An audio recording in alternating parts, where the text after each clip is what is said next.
केंद्रीय मंत्रिमंडल ने कपड़ा क्षेत्र के लिए उत्पादकता से जुड़ी प्रोत्साहन योजना को दी मंजूरी। 5 वर्षों में करीब 10,500 करोड़ रुपए उपलब्ध कराए जाएंगे।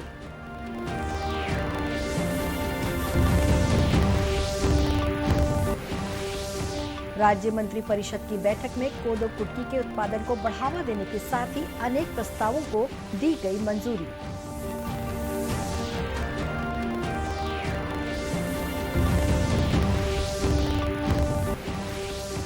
मुख्यमंत्री ने आज गोधन न्याय योजना के तहत 5 करोड़ रुपए से अधिक की राशि पशुपालकों और महिला स्व सहायता समूहों के खातों में अंतरित की।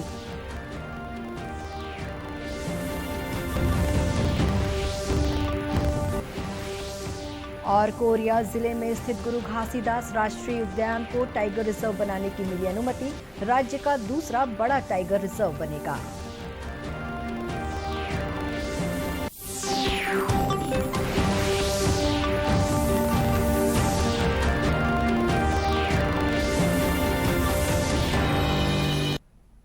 नमस्कार, आप देख रहे हैं दूरदर्शन समाचार। मैं हूं शुभ्रा भट्टाचार्य। अब समाचार विस्तार से। केंद्रीय मंत्रिमंडल ने कपड़ा क्षेत्र के लिए उत्पादकता से जुड़ी प्रोत्साहन योजना को मंजूरी दे दी है। इसके तहत 5 वर्षों में 10,683 करोड़ रुपए उपलब्ध कराए जाएंगे। आज नई दिल्ली में ये जानकारी देते हुए केंद्रीय सूचना और प्रसारण मंत्री अनुराग ठाकुर ने बताया कि इस फैसले से गुजरात, उत्तर प्रदेश, महाराष्ट्र और तमिलनाडु जैसे राज्यों पर सकारात्मक प्रभाव पड़ेगा और कपड़ा क्षेत्र में रोजगार के अवसर बढ़ेंगे। माननीय प्रधानमंत्री जी की अध्यक्षता में आज कैबिनेट की बैठक ने मिनिस्ट्री ऑफ टेक्सटाइल को लेकर एक महत्वपूर्ण निर्णय लिया है। जैसा हमें ज्ञात है, प्रोडक्शन लिंक इंसेंटिव स्कीम ने कुछ और क्षेत्रों में भी बहुत महत्वपूर्ण साबित हुई है और मिनिस्ट्री ऑफ टेक्सटाइल के अंतर्गत जो टेक्सटाइल का उद्योग है उससे लाखों लोगों को रोजगार का सृजन होता है, रोजगार के अवसर मिलते हैं और इकोनॉमीज ऑफ स्केल को देखते हुए वैश्विक वस्त्र व्यापार में भारत का अपना प्रभुत्व और बढ़े, उसके लिए इस निर्णय को किया गया है। कुल मिलाकर 5 वर्षों में 10,683 करोड़ रुपया, 5 वर्षों में 10,683 करोड़ के मूल्य के प्रोत्साहन मुहैया कराए जाएंगे। प्रत्यक्ष तौर पर 7.5 लाख से ज़्यादा लोगों को इसका रोजगार के अवसर पैदा होंगे और अप्रत्यक्ष तौर पर लाखों लोगों को रोजगार मिल पाएंगे। केंद्रीय मंत्रिमंडल ने विपणन वर्ष 2022-23 के संबंध में रबी फसलों के लिए न्यूनतम समर्थन मूल्य को बढ़ाने की भी मंजूरी दी है। इसका उद्देश्य फसलों के विविधीकरण को बढ़ावा देना है। इससे गेहूं, रेपसीड और सरसों के बाद मसूर, चना, जौ और कुसुम के फूल के मामले में किसानों को उनकी उत्पादन लागत की तुलना में अधिकतम कीमत मिलने का अनुमान है। तिलहन, दलहन और मोटे अनाज के पक्ष में न्यूनतम समर्थन मूल्य का निर्धारण किया गया है। रबी फसलों के न्यूनतम समर्थन मूल्य में वृद्धि से किसानों के लिए लाभकारी मूल्य सुनिश्चित होंगे। भारतीय पैरालंपिक पदक विजेताओं को आज नई दिल्ली में एक समारोह में सम्मानित किया गया। खेल मंत्री अनुराग सिंह ठाकुर और राज्य मंत्री निशीथ प्रमाणिक ने पदक विजेता खिलाड़ियों को सम्मानित किया। स्वागत समारोह को संबोधित करते हुए श्री ठाकुर ने कहा कि पैरालंपिक खेलों में पदक जीतकर लौटने वाले खिलाड़ी अपनी व्यक्तिगत चुनौतियों से ही नहीं बल्कि दुनिया के बड़े खिलाड़ियों को हराकर पदक जीते हैं। सोच को बदलने का भी काम किया है। जिस सोच से लोग देखते थे, मुझे आज भी याद है जब माननीय प्रधानमंत्री जी ने 2014 में दिव्यांगजन कहकर संबोधित करना शुरू किया या देश के किसी भी संबोधन में दिव्यांगजन के लिए योजनाओं की शुरुआत की। पैरालंपिक स्पोर्ट्स के लिए मुख्यमंत्री के तौर पर तो करते थे, लेकिन प्रधानमंत्री के तौर पर और बल देने का काम किया।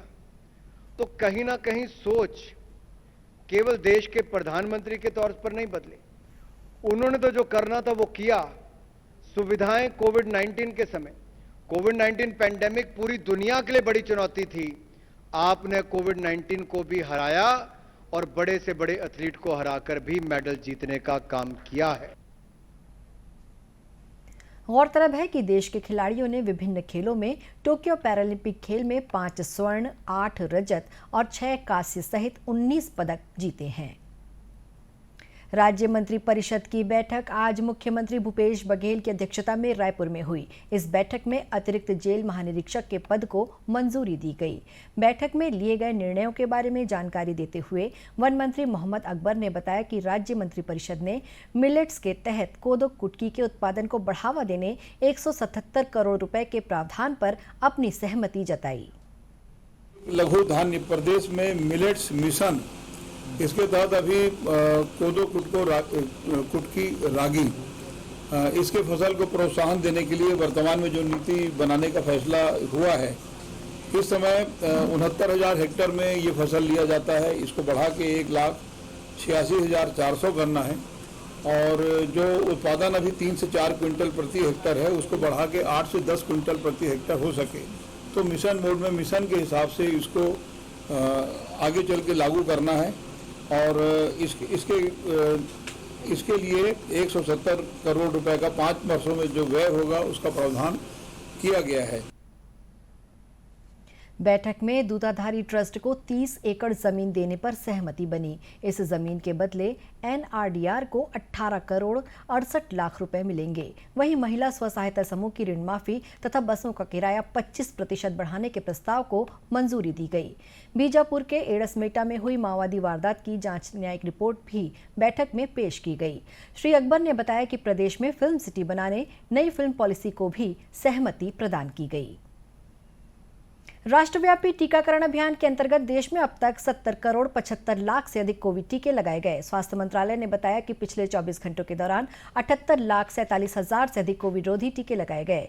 मंत्रालय ने बताया है कि कल 39,114 रोगी स्वस्थ हुए। स्वस्थ होने की दर 97.48% हो गई है। अब तक 3 करोड़ 22 लाख से अधिक रोगी स्वस्थ हुए। पिछले 24 घंटों के दौरान 37,875 नए कोविड मामलों की पहचान हुई है। वर्तमान में करीब 3,91,000 रोगियों का इलाज चल रहा है। वहीं संक्रमण दर 1.18% रह गई है। अब तक लगभग 53 करोड़ 49 लाख कोविड नमूनों की जांच की गई। इधर छत्तीसगढ़ में पिछले 24 घंटों के दौरान कोरोना के 56 मामले सामने आए हैं। इन्हें मिलाकर अब तक 10,04,724 कोरोना मरीज हुए हैं, जिनमें से 9,90,803 मरीज स्वस्थ हो चुके हैं। वहीं 364 मरीजों का उपचार विभिन्न अस्पतालों और होम आइसोलेशन में चल रहा है। प्रदेश में कोरोना की पॉजिटिविटी दर 0.18% है। प्रदेश में कोरोना महामारी के कारण लंबे समय से बंद रहने के बाद स्कूलों को फिर से खोला गया है। इस बीच सरकार ने ऐसे सभी शिक्षकों और कर्मचारियों के टीकाकरण को अनिवार्य कर दिया है जो सीधे पालकों और स्कूली छात्र छात्राओं के संपर्क में आते हैं। अब सभी शिक्षकों के परिजनों को भी टीका लगाना जरूरी होगा। दुर्ग जिले के स्कूलों में भी सभी शिक्षक और कर्मचारी टीके लगवा रहे हैं। जिले के शिक्षा विभाग के टीकाकरण नोडल अधिकारी विवेक शर्मा ने बताया कि कोरोना संक्रमण को देखते हुए सभी शिक्षकों और कर्मचारियों को टीके लगाए जा रहे हैं। शासन के निर्देशानुसार वर्तमान में 50% बच्चों के साथ शालाएं प्रारंभ की जा चुकी हैं। कोरोना के तीसरी लहर की आशंका को देखते हुए चूँकि हमारे शिक्षक, हमारे स्कूल के कर्मचारी बच्चों के सीधे संपर्क में आते हैं, अतः कोरोना की लहर को देखते हुए उनका वैक्सीनेशन 100% सुनिश्चित किया जाना है। ऐसी स्थिति में हमने आज इस जिला शिक्षा कार्यालय परिसर पर उन शिक्षकों, उन कर्मचारियों तथा उनके परिवारजनों के लिए कैंप का आयोजन किया है जिन्होंने एक भी डोज वैक्सीन का नहीं लिया है या जिन्होंने सिंगल डोज लिया है, और 100% वैक्सीनेशन का लक्ष्य जो है यहाँ पर पूरा किया जा रहा है। गौरतलब है कि स्कूलों में मास्क पहनना और सोशल डिस्टेंसिंग का पालन करना अनिवार्य किया गया है। इसके साथ ही विद्यार्थी ऑनलाइन और स्कूल जाकर दोनों तरीके से पढ़ाई कर सकते हैं। स्कूलों को 2 पालियों में चलाने की अनुमति दी गई है। मुख्यमंत्री भूपेश बघेल ने आज रायपुर में आयोजित एक वर्चुअल कार्यक्रम में गोधन न्याय योजना के तहत पशुपालक किसानों, गौठान समितियों एवं महिला स्व सहायता समूहों को 5 करोड़ 33 लाख रुपए की राशि ऑनलाइन जारी की। इस अवसर पर मुख्यमंत्री ने कहा कि गोधन न्याय योजना से गौठानों में गतिविधियां बढ़ी हैं। आज गोधन न्याय योजना के माध्यम से 100 करोड़ से अधिक की राशि अंतरण की जा चुकी है। उसके लिए सभी पशुपालकों को और कृषि विभाग को, सभी अधिकारियों को मैं बधाई देता हूं, शुभकामना देता हूं। अब तक के लगभग इस कार्यक्रम में 1,77,437 पशुपालक है वो लाभान्वित हुए हैं। 50 लाख क्विंटल से अधिक गोबर की खरीदी की जा चुकी है। साथ ही जो गौठानों की संख्या में निरंतर वृद्धि होती जा रही है, शहरी क्षेत्र में भी काफ़ी इसकी लोकप्रियता बढ़ी है। और सबसे बड़ी बात यह है कि ये जो हमारे गौठान हैं, गौठान में जो गतिविधियां हैं अब बढ़ी है। पिछले वर्ष की अपेक्षा जहां गौठान जो संचालित है वो 6,000 के आंकड़े पार कर चुके हैं, और वहीं चारागाह के निर्माण में भी और आवर्ती चराई में भी इस संख्या में काफ़ी वृद्धि हुई है। गोधन न्याय योजना के तहत अब तक प्रदेश में 100 करोड़ रुपए से अधिक राशि का अंतरण पशुपालकों और महिला स्व सहायता समूहों के खातों में किया जा चुका है।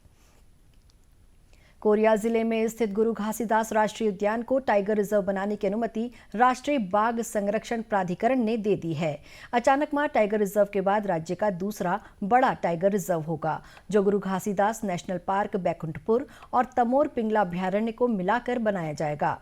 इस संबंध में गुरु घासीदास राष्ट्रीय उद्यान के संचालक रंगानाथा रामकृष्णा का कहना है कि NTCA से उन्हें अनुमति मिल गई है। हमें भी बहुत गर्व की बात है कि अपने राज्य में, छत्तीसगढ़ राज्य में चौथा टाइगर रिजर्व के रूप में गुरु घासीदास तमोर पिंगला टाइगर रिजर्व का अनुमोदन NTCA राष्ट्रीय बाघ प्राधिकरण से हो गया है, और अभी स्टेट गवर्नमेंट से इसका नोटिफिकेशन होना बचा हुआ है। और ये अपने जितने अभी टाइगर रिजर्व है उसमें 53rd टाइगर रिजर्व पूरे देश में बनने वाला है। और इसके प्रक्रिया जो है वो 2012 से चलते हुए आ रहा है, पर कुछ कारणों की वजह से रुका हुआ था, पर अभी इसका प्रक्रिया लगभग पूर्ण हो गया है। अब स्टेट गवर्नमेंट का नोटिफिकेशन होना बचा हुआ है। वर्तमान में कान्हा से ATR तक 115 किलोमीटर एरिया को टाइगर कॉरिडोर चिन्हांकित किया गया है। टाइगर रिजर्व बनने से यहां बाघों के संरक्षण और संवर्धन के प्रयासों को नया आयाम मिलेगा। गुरु घासीदास राष्ट्रीय उद्यान में 4 टाइगर हैं। इसके अलावा हजारों की संख्या में दुर्लभ वन्यजीव उपस्थित हैं। कोरिया के वन परिक्षेत्र अधिकारी महेश टुंडे ने बताया कि गुरु घासीदास नेशनल पार्क और तमोर पिंगला अभ्यारण्य को मिलाकर नया टाइगर रिजर्व बनाने के लिए इसकी सीमाओं का निर्धारण करने की प्रक्रिया पूरी करके प्रस्ताव भेजा गया था।